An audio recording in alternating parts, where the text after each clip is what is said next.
Welcome to the EarthWorks podcast, where our team will share the jargon of carbon from many of our turf friends from the past 30 years. Hello all and welcome to the EarthWorks podcast. This week I'm your host Jack Higgins, and I just want to kind of set the stage as to where I'm at and what I'm doing. It's kind of a departure from the norm to say it's not golf, but the conversation will go in the direction of golf at some point. It'll tend to, you know the way these things go. But today I'm at Chanticleer. It's in Philadelphia on the main line, you'd say. That's the main line of the old Pennsylvania Railroad, and it's near some of the bigger U.S. Open country clubs in this area.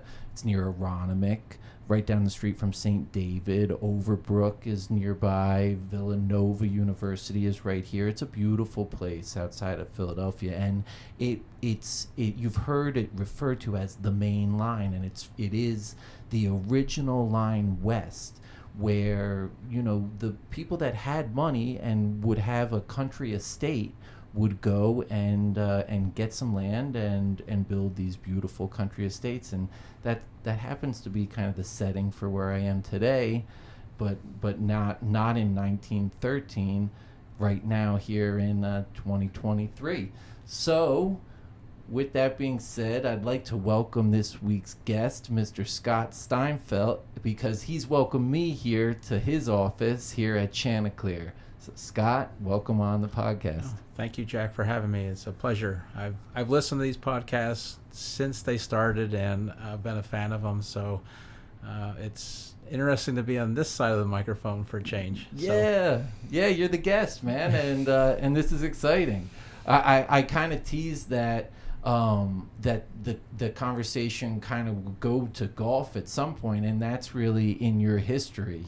You were telling me. Yes, in my history and background, I went to Penn State, have a 4-year degree in turfgrass management. I started working on golf courses when I was about 16 years old. Loved being on a golf course, and then the treat on Mondays of being able to play around a golf as well.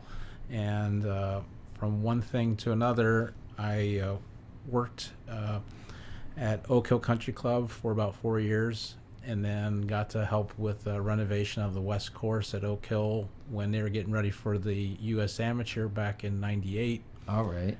So you were in golf in the height of the golf time, you were in Tiger time. Yes, I was in Tiger time, and it was a great time to be on a golf course. And I had a lot of experience in the private sector of golf course. Right.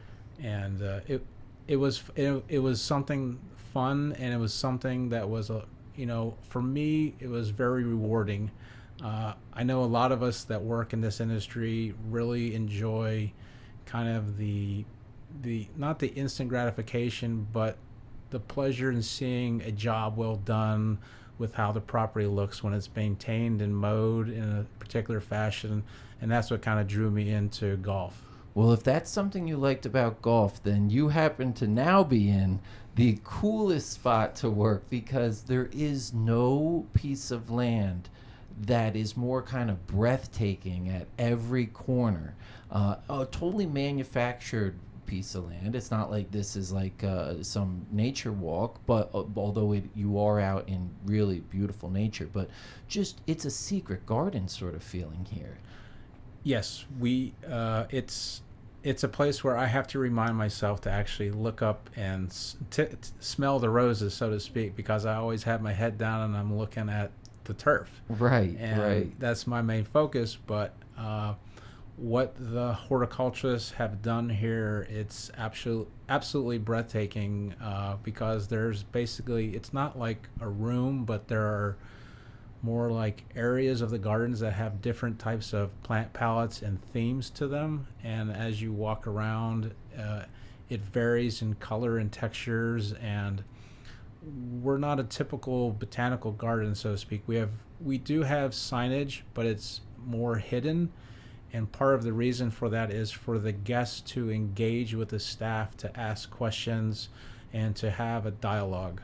So, I mean, there'll be a lot of times where people come up to me and ask me a plant question, and then I'll joke, I hope you're not asking me a plant question. And I'm like, I'll find the answer and I'll answer their questions for them.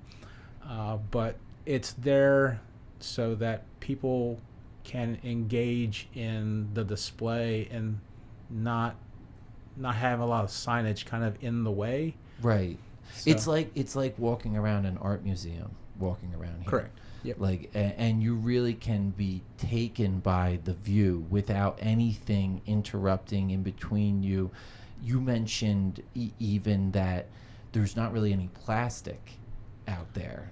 Right. We really try to minimize any type of material like that. There are some instances where we have to use those type of products, but we really try to keep it to a minimum. Barely. Yeah. Barely.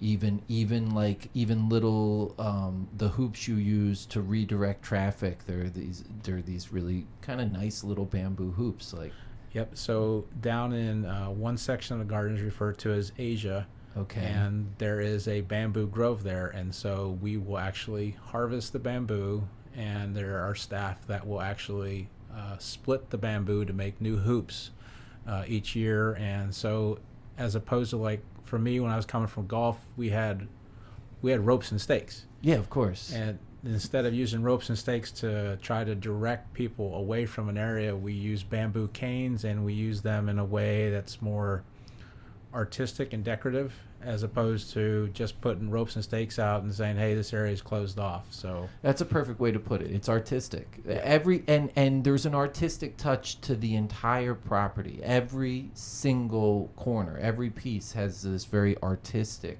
approach. right, there's a lot of detail work, and that's a good thing, but it's also a little bit of a counterintuitive thing too, because when you have new staff, it's like, okay, you start with the basics, and then you're training them, and like, okay, let's focus on some of the detail-oriented work that we got to do with the trimming and everything that kind of just adds the little extra flavor and kind of Christmas to what we're trying to do in the garden from my vantage point, so that things look nice when the guests come to the garden when we're open. Mm-hmm. Well, okay, so let's rewind back to what Chanticleer is. I read kind of the history coming in here, and am I right? Was it 1913 or thereabouts that Mr. Rosengarten bought this estate or commissioned this estate rather, like Right. he built it. Yeah. So the house and the main house was original to the property. Okay. Excuse me. And the size that Chanticleer Garden is now is not the size that it was back then. Mm-hmm. There was part of the property. To go back a step, Rosengarten family, they were one of the first pharmaceutical families in the country. Right, I think their company became Merck. Correct. Okay. And so when the house was originally, the idea was that in the summertime they would come out here to escape the heat from the city, Mm-hmm. and it was a kind of a retreat, so to speak. Sure. And as the property and estate grew, there was an opportunity for he purchased part of the land and developed another house on the property for one of his children as a wedding gift. And so the property has starting to have been kind of increased in size once that kind of happened. It opened to the public in 1993, and this year is our 30th year of being open as a public garden in the Philadelphia area. It's awesome. It's so awesome. Like, yeah, that's really cool. So this is 30 years of providing this service. And you mentioned, just to give an idea as to like who your visitors are, you just people that are kind of coming to take in nature, relax. We get kind of a gamut of that. So we have a lot of people that are garden enthusiasts or with master gardeners clubs that come here from now it's all over the country. We do get some international travelers that will come to Chanticleer, but we also have people that will come here that it's a place for them to take their little ones for a morning walk around the main path. We also have some people that come here with either people they're taken care of or family members that have disabilities, and it's a way to just kind of escape, and it's a retreat from the day-to-day grind. We do get a fair amount of people that come and paint, and also just come here to read a book. Yeah, it's because it's instantaneous. When you get on the property, you're immediately swept away into something that is totally different and totally unique from what you normally see in day-to-day life. It's something it's just totally unique. Yeah, because one of the things that we're always trying to keep in the back of our mind is the noise from outside, and we can't control that, but we're trying to think of ways to soften the car traffic that's on the roads surrounding the property through plantings, screenings, so that when you're here, you're kind of off the grid. You are in a retreat, and it's just a place for you to just take in nature and enjoy the design of the garden and what the gardeners have done with the plantings. I mean, and talk about diversity. Like, you have countless different kinds of plants out here, countless different specimens. I don't know if you have any idea how many different unique plants there are. I don't have that number off the top of my head. We have a plant curator, and he does an amazing job with the records, and also his plant knowledge is by far. I mean, there's a lot of people on this property that have an excellent plant knowledge, and it's amazing that the way that they can just know a plant, know its growing conditions and what it likes, and the type of plant that they're trying to pair things with. It's encyclopedic. It's very encyclopedic, and it just comes right out of the top of their head. So a little bit more about the staff, the property. How big? First of all, you mentioned like surrounding noise and everything. How big is the property here? We're at a total at as large as we can be, about 50 acres. So there's 35 acres that are basically open to the public, and then there's 10-acre parcel that's across the street that Chanticleer Foundation owns, and so it was purchased so that it wouldn't be developed into a lot of houses, and so it's kept as a way to protect the view shed and to keep a green area, a green space open. And then obviously with my math, that brings up to 45, and then there's about 5 acres of other properties on the outskirts that is more used for background, for where houses are for some of the staff, and places where we're handling for service area, composting. Yeah, your shop, shop area. So, and the staff here, how big is the staff, and who are some of the key players? You mentioned like a plant curator and things like that. So I'm the assistant grounds manager. I report to Jeff Lynch. He's the grounds manager. He oversees the horticulturists, and there's about 7 horticulturists that are in charge of respective areas in the garden. Awesome. And then outside of that, there are assistant seasonal horticulturists that we're about anywhere from about 35 staff members, but it varies day to day because some are part-time and come in 2 days a week. Others work 5 days a week. And then I supervise the grounds crew, which makes up about 5 staff members, and our focus is basic grounds care work, the lawns, compost operation, drains, fence line, material handling, and then we do support any additional projects that come up. Typically in the off season, we've been doing some resurfacing of some of our pathways, so that's something that falls into kind of things that we do in the wintertime. Right. And then on top of that, there's a visitor services department that deals with the guest relations. So people coming into the garden, they check in there, they assist with the parking, because we have a limited parking lot so we can only take X amount of cars.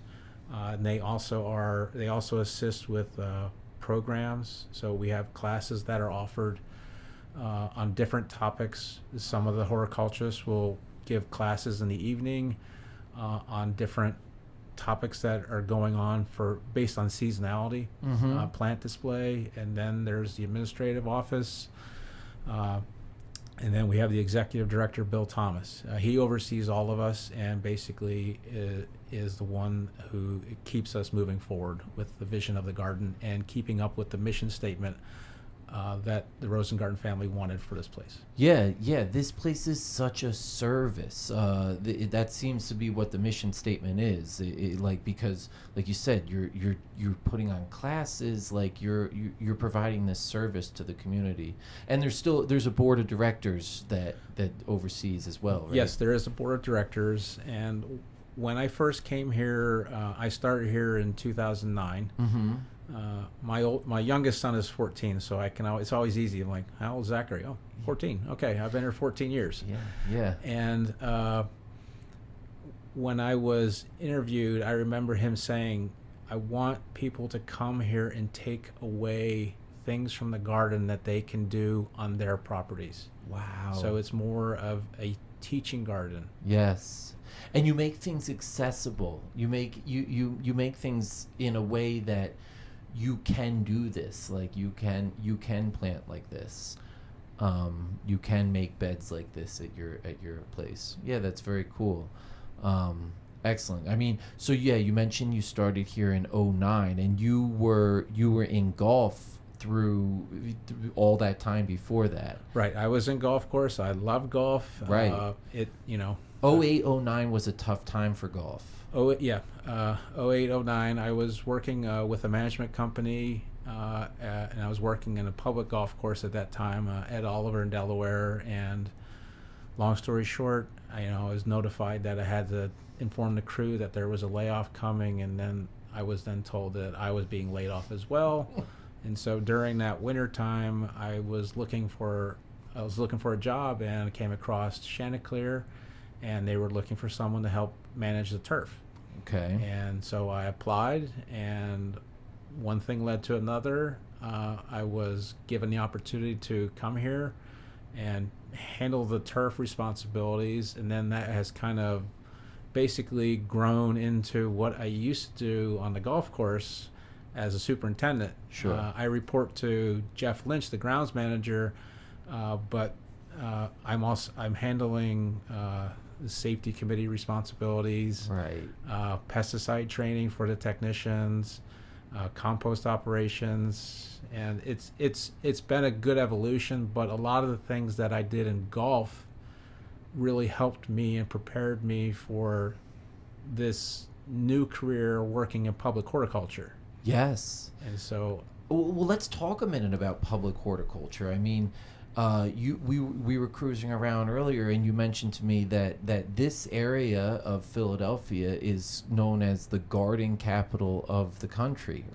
That's right. There's a lot of the Philadelphia area has the most gardens per capita in the United States. Wow. And so there's a lot of other opportunities out there for, in the way I look at it, is for people that have the background in managing turf. Not just in golf, but also in this situation where there's a service. Yeah. Oh, that's right. You're presenting a property to the public. So yeah, it's not just the managing the turf. It's like service providing as well. Service providing, and yes, I mean, we're doing landscape grounds care maintenance. We're not moving from location to location every day as if I had a typical landscape company. Good point. We're staying on this site each and every day, so that gives us ability to really focus on the detail work. I mean, again, I'm not mowing grass at 1/10 of an inch on the putting greens.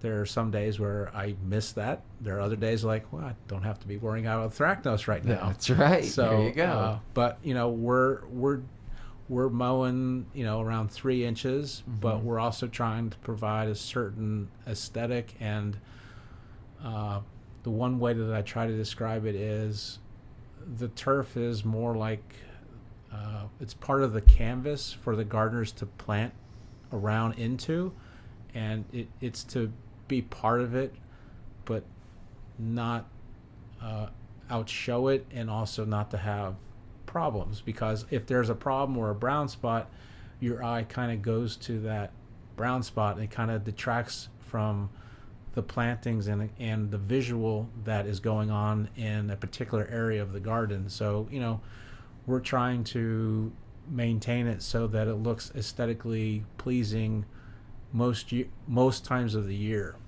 It is very much needed to tie everything together in the aesthetic, in the view, like in what you're seeing. You're right.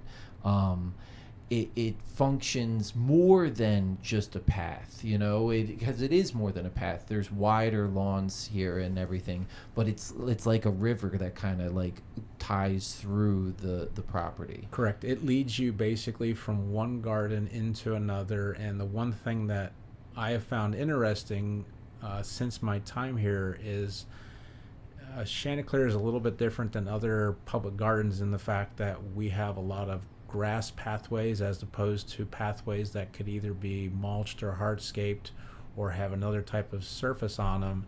So it's something where I actually go back to my days in golf and go, okay, well, what did we do for high traffic areas on the golf course, near the putting greens or near the tee off areas? And so I've been employing those strategies in some of these grass walkways. Granted, it's not to the same acreage and size that's on a golf course, but we're looking at almost about an acre of high traffic areas, and our attendance keeps going up every year. So we're around 65,000 guests annually, and that's from basically the 1st of April to the end of October. So we're open for 7 months, and then we shut down or we close to the public beginning of November, and then stay closed until the end of March. Any golf course superintendent is going to relate exactly with those figures. You think about that in terms of rounds, and you just mentioned that all that foot traffic is truly isolated to about an acre's worth of turf. That is challenging. You also have paths. You have these really nice. How did you describe them? Porous. We've been slowly changing over some of the asphalt pathways to a porous pathway. It's a permeable pathway that allows for water to infiltrate into the ground to reduce our impact of runoff off of the property. So we're constantly working on stormwater management issues. How can we try to retain as much water as possible to assist us with the proper management of the water. So we also have, I didn't mention it on our tour around, but we've got numerous cisterns on the property that will collect rainwater, and then that is then repurposed back when we get to the need to have to water. Okay, so a couple things that we're going to have to keep in mind here as the theme as moving forward. You have so many different closed loop systems on this property, that water being one. But the other one that you mentioned is that you have the ability here to invest in the property because you're doing the landscape work on one piece of property, not like you said, as opposed to a company that's moving around and you don't know how long you might be working on that property. Here you're quite invested into the land, and you've done things over the last 15-14 years in your position that have invested into those closed loop systems, both the like the cistern or the compost that we can talk about, but also the soil itself. You've made investment in that, and you've reaped the rewards, particularly in water management. And yeah, I'd like you to speak to that if you could. Yeah. So the day that we're doing this recording, the night before, we just got almost 6 inches of rain from the heavy rains that came over from the weekend. Mm-hmm. And when I got in 6 inches over in one day. That's a in lot. one day, yeah. That's a lot. And so when I came in this morning, I was like, all right, what are we going to find? And I took the spin around the property this morning in the cart, and I'm like pleasantly surprised that a lot of our typical washout areas, they might have had a small washout that we can deal with a backpack blower, whereas maybe 10 years ago we were having to get a cart and 2 carts and have to shovel a lot of debris back off of the pathways or off of the lawns and get them back into place. So from what I have seen through what I've done with working with the soil management on the property, is we've been able to accept more rainwater better. Yes. And it's also helped us when we had the dry spell at the beginning of the springtime.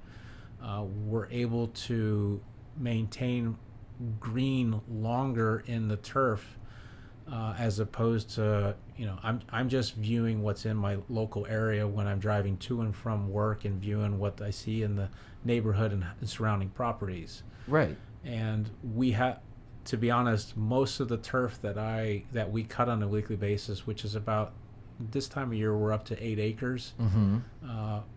About only 5% of that is irrigated turf.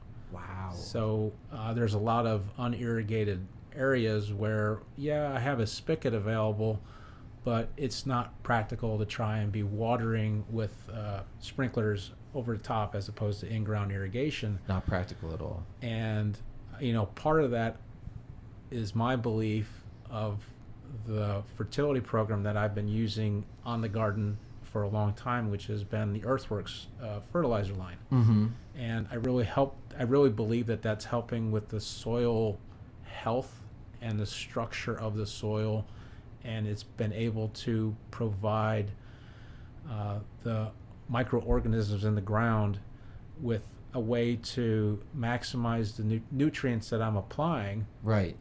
To the best of our ability. And like last year, it was something I had in the back of my mind. I only ended up using 1.5 pounds of N for the entire year.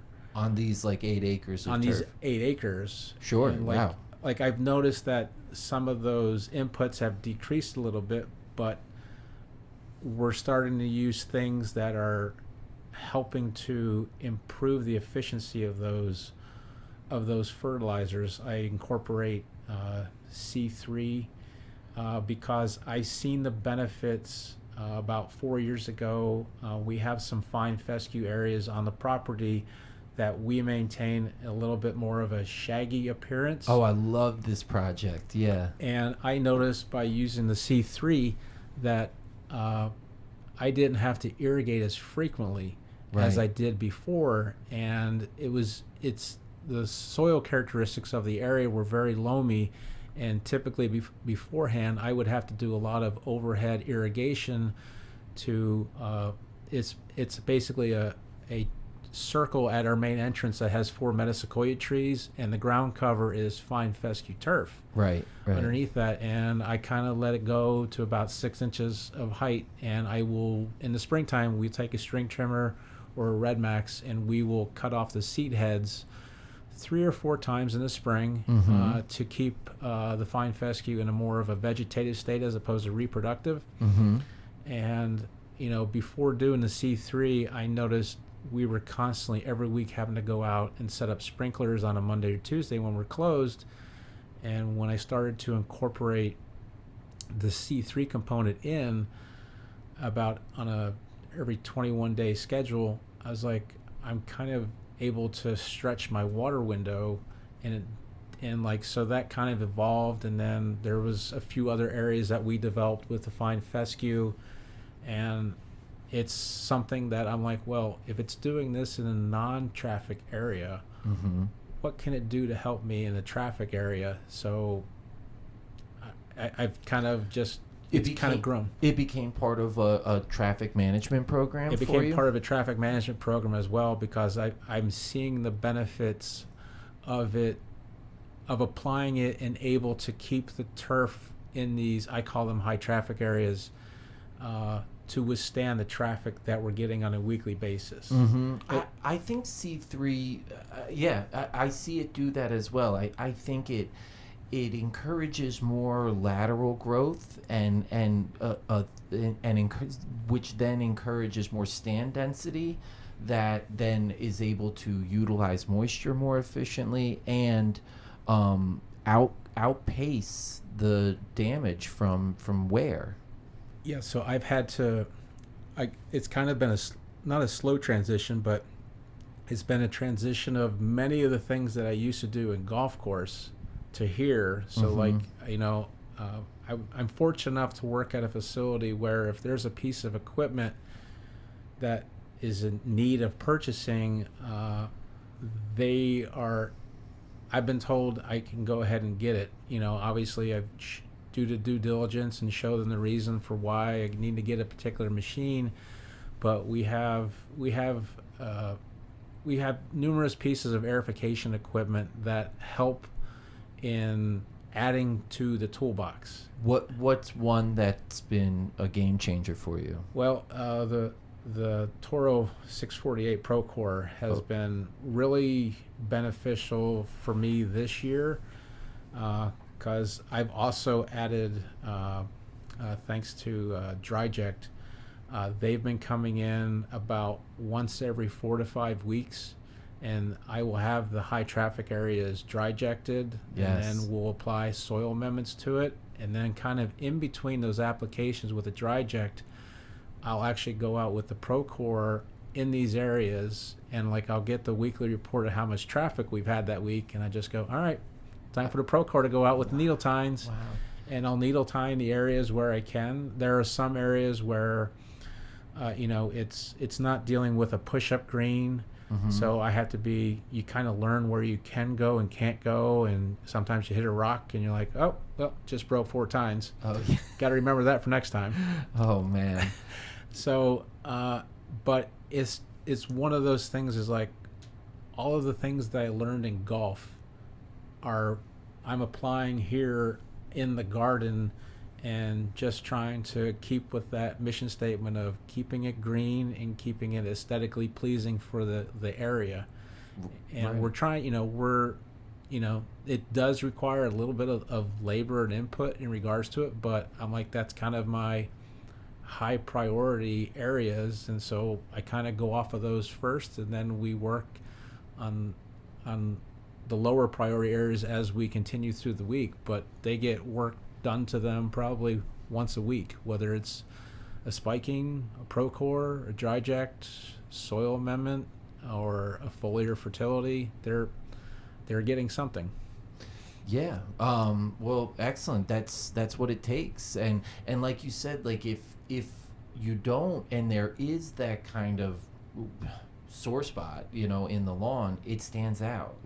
If there's no turf, or if the turf is all browned out and dead, it'll really stand out. Yeah, and it does detract. And I mean, for me, I know my eye has been trained for turf.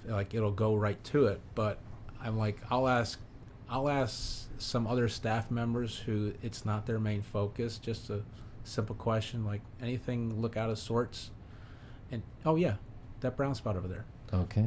I'm so that answers my question. So it is important. It's very important. Yeah. So we try to keep it within reason, and come when we had the 6 to 7 weeks of dry time, there was a point where it was getting close to okay, I have to wave the white flag, and we're going to have to let it go in the drought dormancy, because we were getting to the point where we were maxing out, keeping the high traffic areas as green as possible as we could, to keep up with the traffic, because as you know, if you have a high traffic area and you don't irrigate it, you're going to suffer turf loss. Yes. And fortunately we were able to get some rain and good timing with some fertilizer.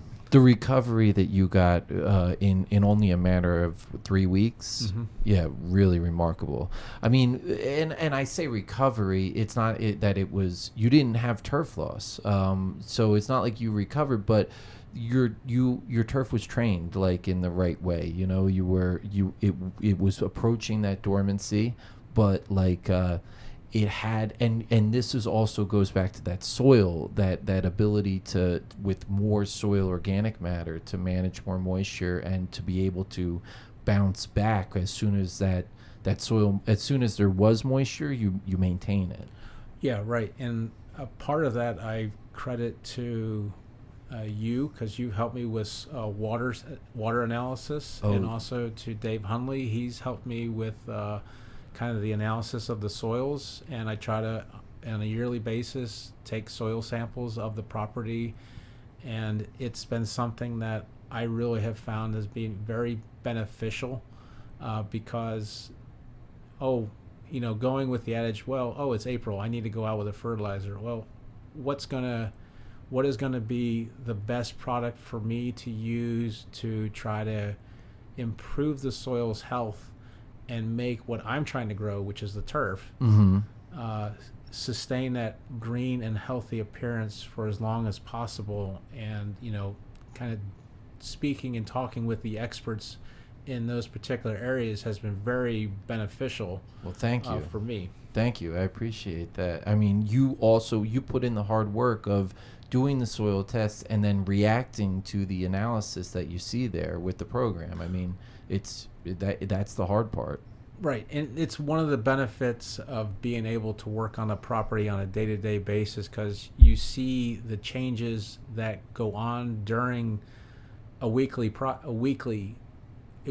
guest event, and you're like, okay, well, this is what I need to do next week, because we had 3,000 visitors this week. It was beautiful weather, low humidity, and garden was very crowded. So what do I need to do for the coming week? Whereas if I was on a landscape company and I was going from site to site, I wouldn't have that day-to-day knowledge of what's going on. And then you come back and like, whoa, what happened here? Again, like the golf experience, like you manage the property like you did when you were a golf course superintendent, right. Knowing what was happening there, how many rounds, what kind of event, that sort of thing. It's very cool.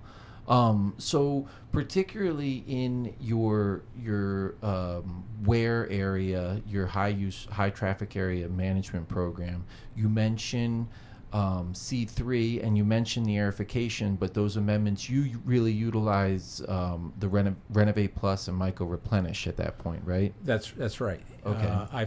I found that the Renovate Plus has been very helpful in conjunction with whether I go out with a Procore or if I go out with a Dryject, to try to get it into the ground as best as possible. So again, I'm doing let's call it about 30,000 to 40,000 square foot area with this equipment and amendments. So I'm really focusing in on particular areas with the product. I'm not doing it for all 6 acres. If, for instance, like last summer was a very hot and dry summer, and I kind of changed my tactics a little bit, and it was like where I had to do more aggressive overseeding in late August, early September, I followed up with the 333 product, and I really found the benefit of that product to really help in the recovery of these areas that don't get irrigated as much. Okay. And when I'm overseeding, I'm trying to use as best a grass species as I possibly can that are more drought tolerant. And so I'm mixing in, it's a little bit unconventional, but I'll mix in fine fescues, particular hard fescues if we're in really sunny areas, with turf type tall fescue. And if it's an area where I also have traffic, I'll then move into Kentucky bluegrass. But it's it's very kind of site specific. I want to go. I hate to say or is like I try to say, let's put the right plant in the right place for the situation. So if I have a high traffic area, I'm putting in grasses that are more tolerant for that, and also, are they resistant to gray leaf spot? Are they going to be resistant or less prone to summer patch? What are your big diseases? You mentioned those two. Those two are primarily the more problematic ones. Summer patch, and I would have to say Pythium can be a little bit of a... This is the Mid-Atlantic, right? It's the Mid-Atlantic, and we really try to minimize the use of fungicides on the property. So there's not been a notice yet to not use them, but I really try to stretch the window of how long can I go without an application. Is it necessary to put something out? And if I do have to put something out, I'm like, okay, well, now that I've put a fungicide out, I have technically wiped all of my fungal population clean. So then, or at least set them back. I set them back. So then it's like, okay, well, I know that in, let's say, a couple days, I need to get an application out where I'm going to be supplying more fungal foods to the plant to try to rebuild that population that I already kind of had to control. Or even inoculating with the micro replenish with the Right. 333. Yeah, that makes sense. So there's a very small area in the property where, if I have to do a fungicide application, it's done. It's backpack, it sounds like. It's a backpack work, so it's very small, but sometimes a preventative treatment can assist in having not put something out and then having to spend all of the time of trying to get new grass seed to establish and grow, and then kind of all the TLC that comes with it, trying to keep traffic off of that, where we have a situation where we have a lot of guests that can kind of create other problems because now you've created another wear area. So that's kind of where we try to juggle what is going to be the right tool for the right job for this situation to minimize replanting with grass, because with grass as opposed to a planting bed, the planting beds, the guests aren't walking in it. Where in the lawn situation here, we kind of have to like cordon off a little bit of an area to let the grass germinate, then grow, and then establish in. And it doesn't, as everybody on this podcast is aware, it doesn't happen overnight. No. It takes weeks. That's right. Yeah, and you brought up a really great point that I kind of didn't consider. Like, none of the other plants, which are really the showstoppers in the landscape beds, have to manage any wear, or the guest doesn't get up on them. They're not. Whereas all the turf, of course, they're on top of. That's right. So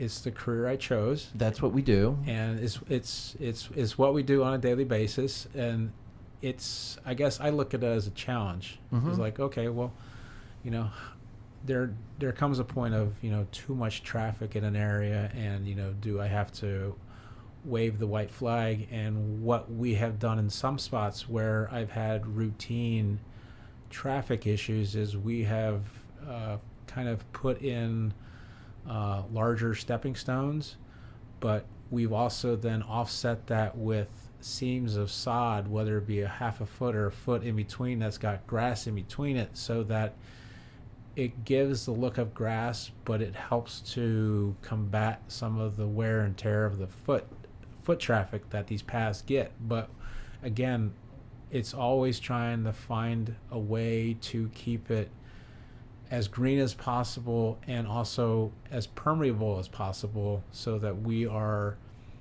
keeping as much water on the property as possible. You mentioned the cisterns. How many are there? What's the capacity? Well, there's two larger ones that are over at our picnic house.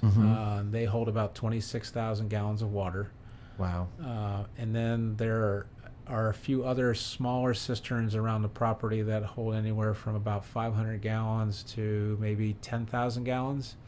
And so those are used when we have to irrigate, and then when, let's say, those cisterns are empty, then we will switch over to well water. So let's talk about irrigation. It sounds like it's mainly, or it's almost exclusively, in the landscape beds, or is there any? No, there are lines that are in the planting beds. A lot of them are on the ground, and where we can, we try to like cover them up or mulch them with either mulch, or if need be, we'll paint them black. And what some of the gardeners do in their areas is they will actually disguise the spigots, and it's kind of part of the artistry of Chanticleer. Like, you'd be like, when you're training somebody new, it's like, all right, I can't just show you on a map. I need to walk you around and say, okay, you see this tree stump here? This is not just a tree stump. It's also a spigot. There's a spigot on the back side. And so there's a level of artistry that goes into a lot of things on the property that just aren't plant related. So like here, you're going to learn where all the water spigots are.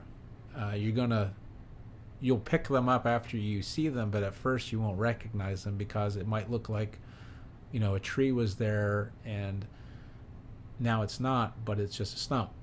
On the backside, there's an actual spigot that's hiding. The stump has been hollowed out and it's just placed over the top. Wow. Yeah, it's really cool. It's like it's got that kind of secret garden thing. I say, like it's not what it appears. No, it's not what it appears, and it just adds to kind of the level of detail that goes around all of the garden. If things are, I believe before my time, there was a project where they took the shingles off of one of the houses. I believe it was, it might have been the house that is now where the ruin garden is.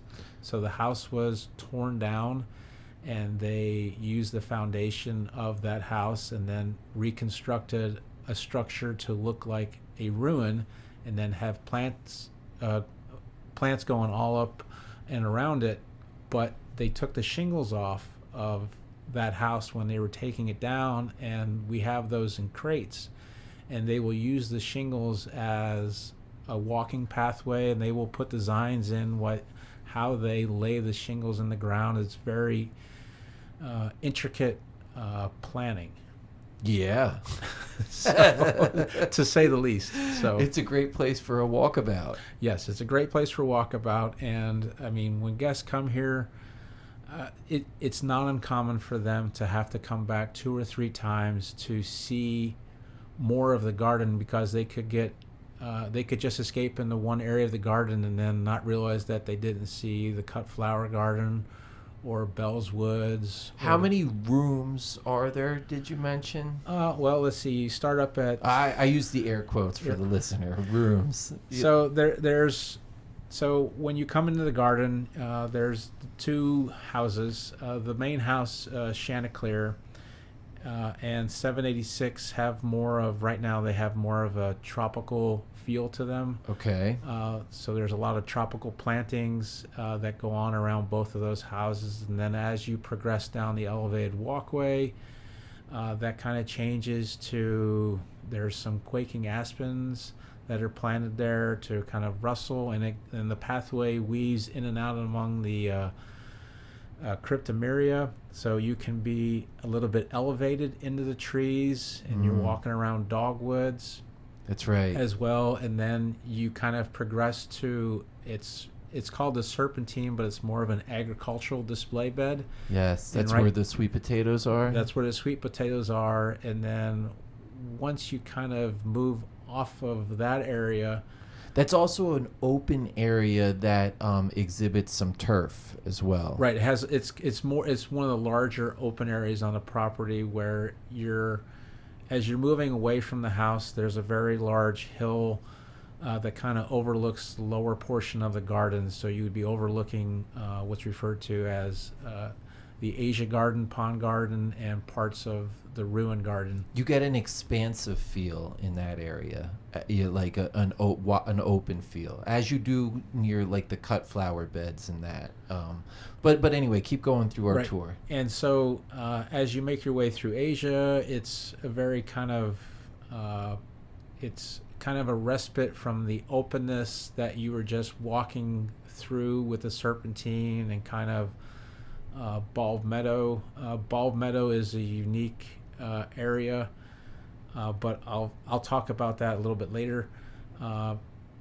Once you go through Asia, it's a very kind of quiet, and I call it a place to kind of escape and just kind of be with yourself and enjoy the plantings and nature that are there, because there's spots to sit along the creek. We have little meandering pathways that come off of the main pathway around the garden, where you can just sit down and enjoy the sound of the water as it's going along the creek, or you can just be in there in the shade and just enjoying, the birds that are chirping around. And then as you move up the path, you kind of come to the pond. I'll mention filtered sunlight in that area that really kind of sets like the mood and the feeling. Like, yeah, the filtered sunlight, the sound of the creek, the sound of the birds, because you are in the trees, and kind of these shade loving, kind of humid sort of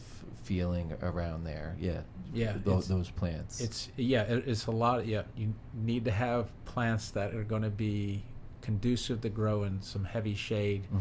And it's amazing the color and texture that the gardeners come up with their design, because there's always something in bloom, and there's always something that has different type of texture with it.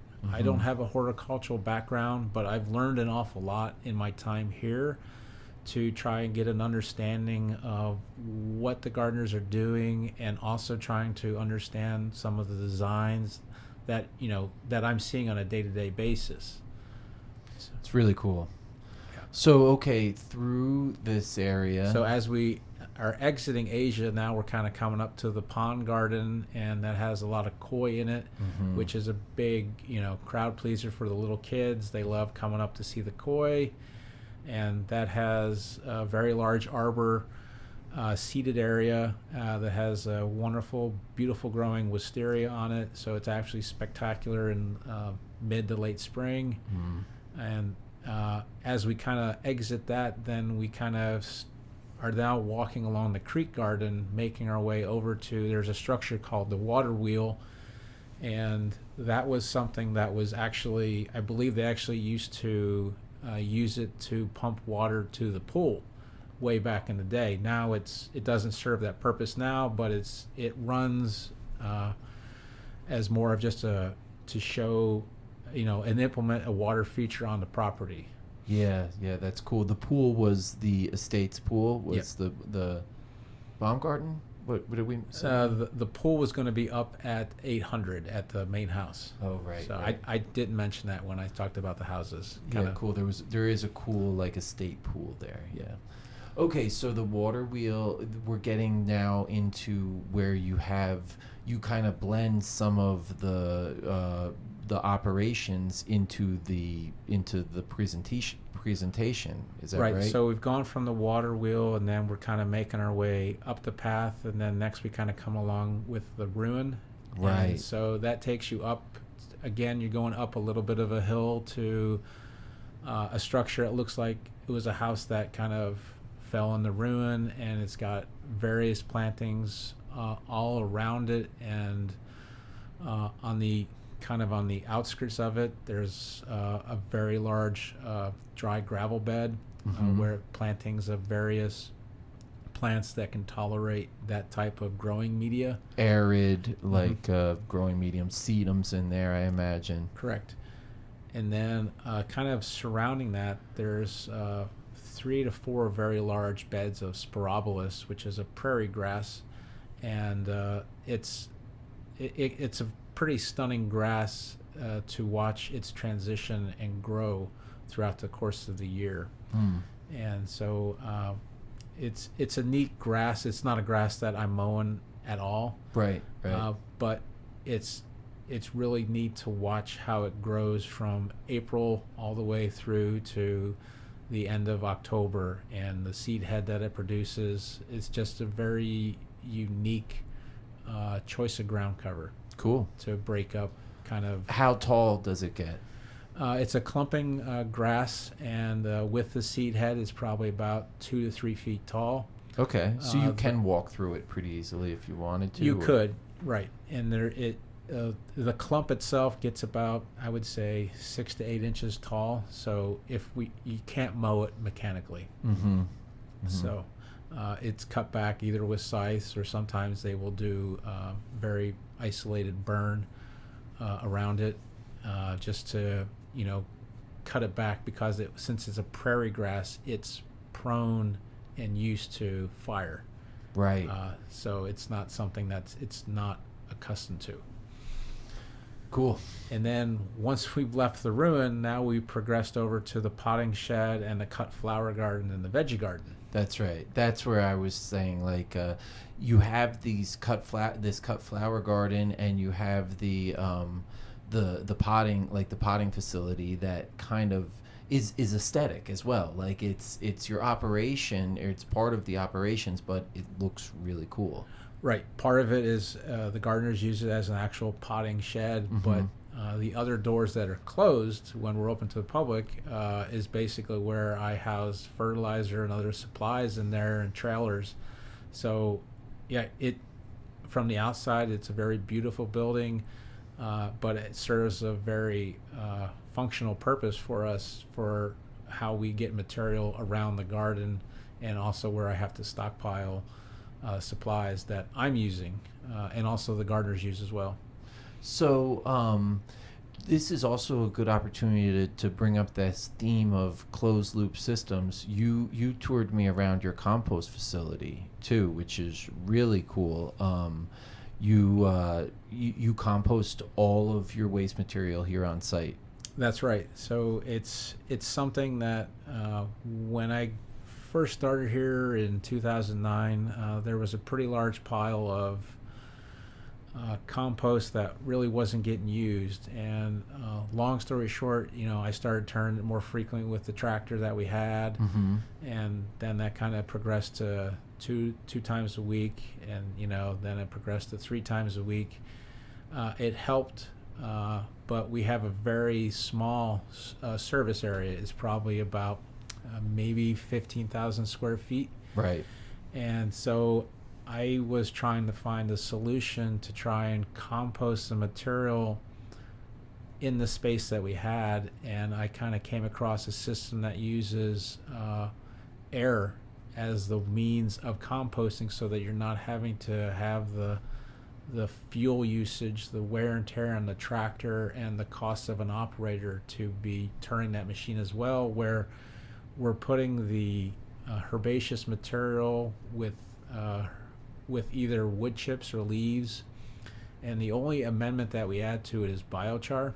Right. And so when we're making our compost batch, we'll mix all that together and then water it, and then we kind of put the wood chips on top of pipes that are laid on the bottom of the pile that have holes in them, and then we force in air basically for 2 minutes, and then it shuts off for 18, and it just constantly cycles that's a cycle every 20 minutes. So I mean, you have these sand bays, or these bays, and what, 4 or 5 different bays? We have 4 bays where we can do this type of composting with it. Right, and behind the bays you have this piping system that runs into each bay, and you're pumping air through at the bottom of the pile, and that air is rising up through the pile then. Right, that air is rising, and basically what I learned through the company that helped design the program. And you can plug them. O2 Compost, I had to basically give them an idea of how much garden debris we generated on a yearly basis, and then what our seasonality kind of looked like. So for us, our biggest times of the year for cutbacks are typically, let's say, June, when a lot of the bulb foliage has senesced. or brown back, and then first week in October, that week in November, when we have closed to the public, a lot of the garden gets cut back down to the ground in preparation for wintertime. So we're getting a large amount of cutback material brought to our service area. Mm-hmm. And so they kind of helped size out our existing bays and then determined how long of a pipe we needed, how many holes we needed, and then we kind of put the manifold system together based on their specs. And it's something that has really helped us go from a situation where the compost wasn't being used a lot to now we have the reverse problem is we can't make it fast enough. Your gardeners love it, you said. Right. The gardeners love it, and we have a pile of it now, and it's been a progression and evolution. So we started with the composting system, and then we realized that, well, do we need a screener? And we got a screener, and then we were able to screen the material to a size that was more conducive for the other staff to use, and that encouraged them to use it more. So and we're finding uses for it everywhere. Unfortunately, we don't really produce enough for me to kind of do a top dressing of some of the lawns with it. Mm-hmm. But that, I mean, well, part of the job of turf grass, again, is, and you talked about this in the way that the soil's accepting water, is that the whole function of the turf grass is to be its own compost pile in that upper root zone, and building an OM, building a organic horizon in the soil. And you've seen the benefit of that. I've seen the benefit of that, and we typically do mow at 3 inches, trying to keep the height of cut a little bit higher because I have a lot of unirrigated turf, but I'm also not collecting my clippings. Right. So I'm trying to return that material back in to the canopy to try and reap the benefits of the nutrients that are in it. So as it's breaking down, it's being recycled into that growing media. Mm-hmm. And I've found it to be a beneficial practice. There are, when we do cut back the bulb lawns, and I was talking to you about bulb meadow. Right. That's an area where we have 3 times a year, we have 3 kind of bulb displays going on. So in the springtime, it's about an acre in size. Mm-hmm. And it's got daffodil foliage in it. I already talked about daffodils. It's got Spanish bluebells. It's got camassias. It's got tulips. It's got the colchicum. It's got the lycoris, sending up all of its green material in the springtime. So there's a lot of color going on in the springtime. But then once that kind of dies back, we kind of have to deal with a lot of vegetation. Biomass, so yeah. In that situation, we'll try to cut it, and we'll actually harvest that material, but then we're taking it to our compost area. Mm-hmm. And then we'll mow that area for a period of time until the next bloom, and the next bloom that's about ready to come is for the lycoris. So don't mow too late, only mow a little bit, right? So one of the things is I've had to learn to kind of keep records of when things are going to bloom. I've tried growing degree days, and to be honest with you, that doesn't seem, it seems to be more of a sunlight related thing, because it's almost like you can set your calendar July 24th, July 23rd, I need to be walking through bulb meadow to look for lycoris shoots. And so that means that's the end of mowing. And so we'll not mow that area for its bloom of the lycoris, but then we'll have about a 4 to 5 day window where the lycoris are ending and the colchicum are going to be coming up.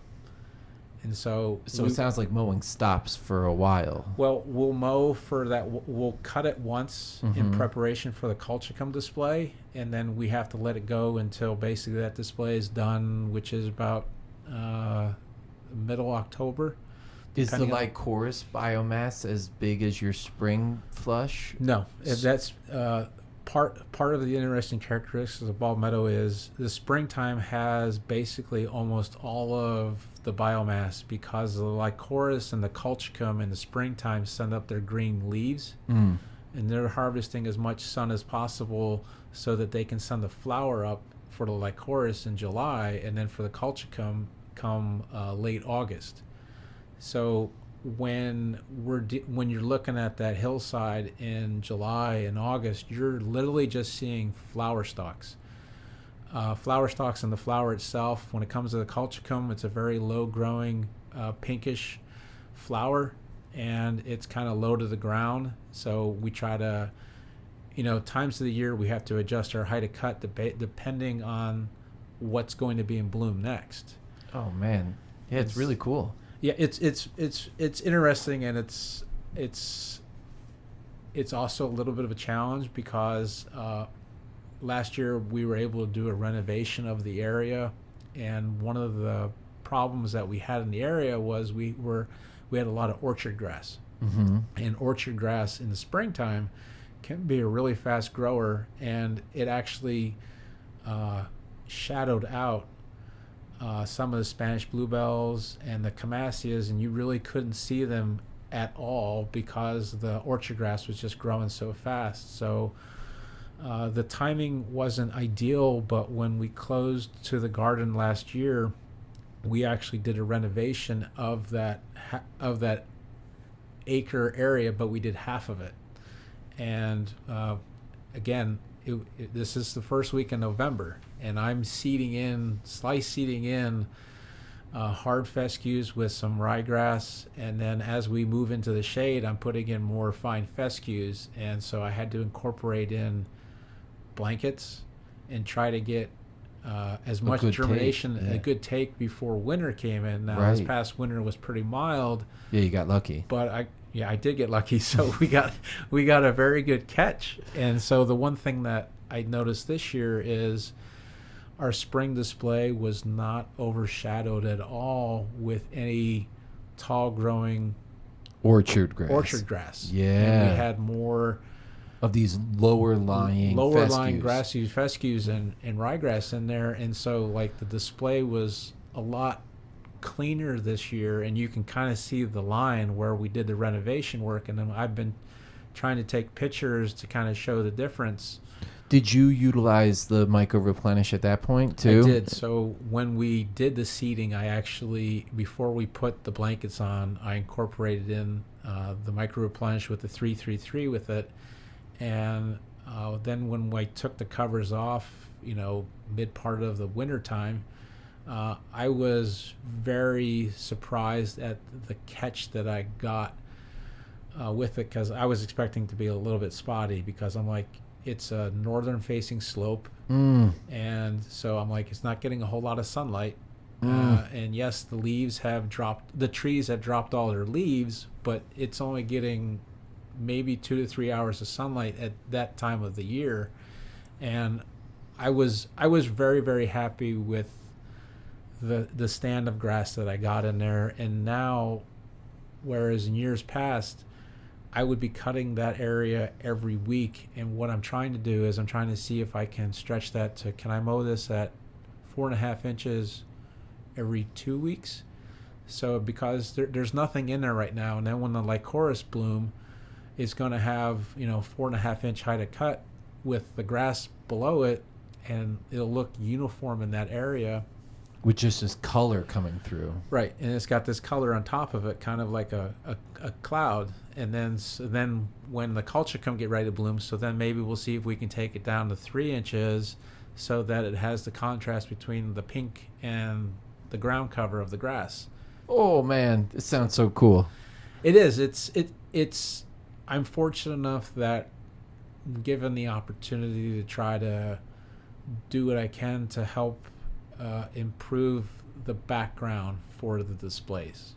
Canvas. Yes, the canvas. So I get it. Oh, that's great. So just to talk a little bit about specifics, just to help people along with maybe managing problems that they've had that sounds similar to what you've overcome.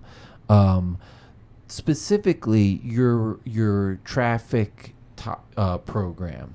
You mentioned the dry-ject, and you get Renovate Plus and Micro Replenish mixed in with the sand material of the dry-ject. Is that right?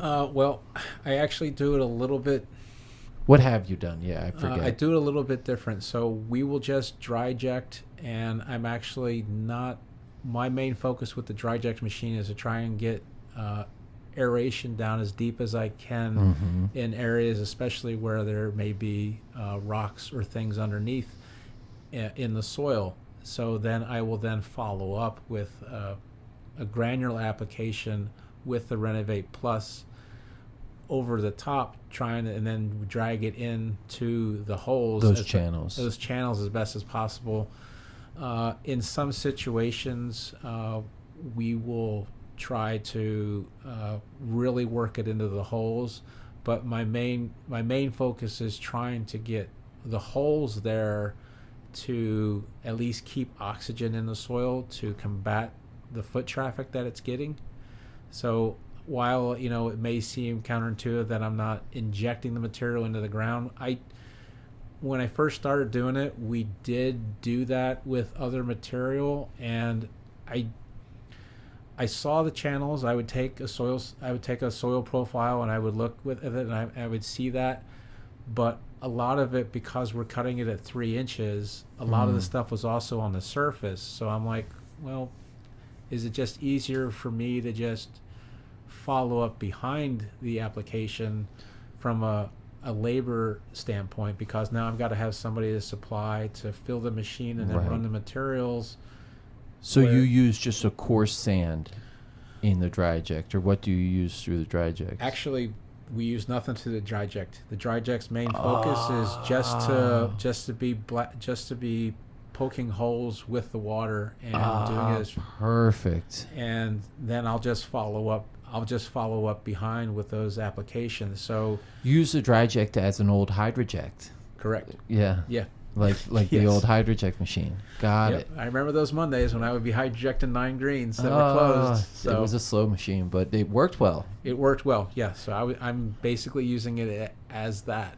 And it's been very beneficial for these areas. And then there's one area up at the ruin where the soil structure was not the most ideal. And after 3 years of doing dry-jecting up on the one part of kind of the more open lawn area, I'm really seeing the benefits of having that machine, and then the other things that we're doing that I'm using from the toolbox with our soil program of really helping to improve kind of the stand density of the grass in that situation, in those areas, because of what we've been doing. Yeah, which again, you're letting the grass do the work. You're letting the turf do the work in building the soil organic matter, the turf and the soil microbes. But and in keeping the turf stand there, it allows the turf to do the work, and it doesn't allow for open soil, or open soil to either evaporate moisture and lose soil organic matter, and allow for any weeds to come in, which is a big thing, because you're trying to be as zero pesticide as possible. Right, we're really trying to be mindful of the applications that we make and what is going to provide me with the best ground cover, while also maintaining soil moisture. And that's where I come back to, I remember days in golf where you look at NTEP and look at grass and then I'll talk to the vendors and this is what I'm looking for. What do you guys happen to have? Because this is what I'm trying. This is an unirrigated section, so I have to be mindful of things that have characteristics that are more drought tolerant. TWCA, is that a qualification for turf grasses? Have you heard that? The water conservation. There's the Alliance. There's some grass seeds that we use that I want to say that's the one of the turf type tall fescues that I use has the Alliance certificate on it, so it's more tolerant of those situations. So I'm always, when the seed everator is one of my favorite machines. Yes. And that time of year is like, all right, let's go. let's go. Fall's coming. It's time to get some seed in the ground. And that 333 is a biological starter fertilizer. So great time to be using that. So your liquid approach, you mentioned C3. I know you also use Kick. I use Kick and Cal Vantage as well. And so when it comes to, like, for me, for the high traffic areas, I have a 2-week program. Week 1, I'll focus on the C3, the Kick, and the Cal Vantage.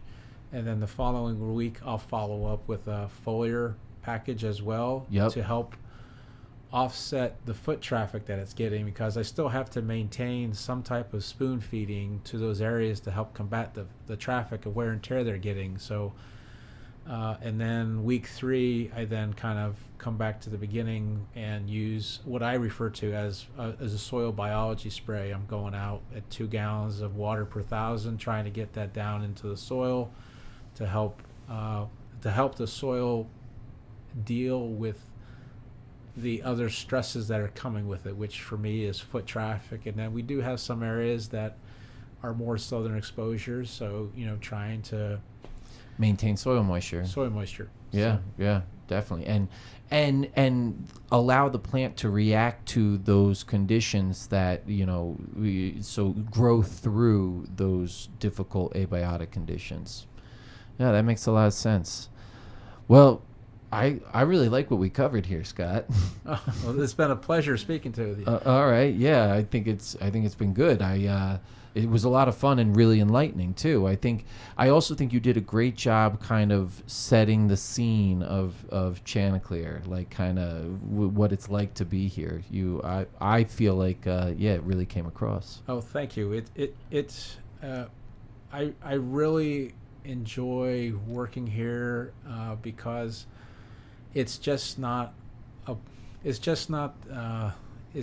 aesthetics. It's everything encompassed into it. It's the detail.